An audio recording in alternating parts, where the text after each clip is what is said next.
Sally, I have a chipped tooth, and I was wondering if a veneer would be appropriate way to fix that.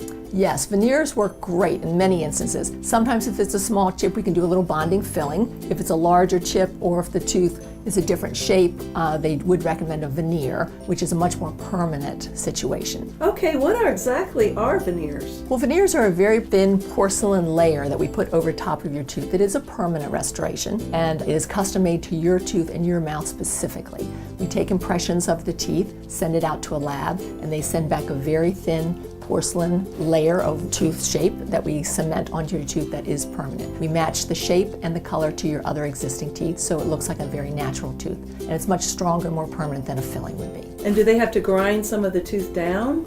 There are two different types of veneers. One is full prep, where they do reduce the size of the tooth a fair amount, depending on how much structure is needed to support that tooth. If it's just for cosmetic reasons and not so much for structural reasons, it's called a minimal prep veneer, and they just smooth it very, very lightly. So that is a much easier preparation. But both of them are permanent. How long would the veneer last? Well, that varies per person, Missy, because it depends what kind of care you take of your mouth. Some people use their teeth as tools, and that is a very bad idea, particularly if you have beautiful dental work in there. Ripping open bags, opening things with your teeth. Teeth are not tools. Please do not open things with your teeth. So that would damage the veneers much more readily.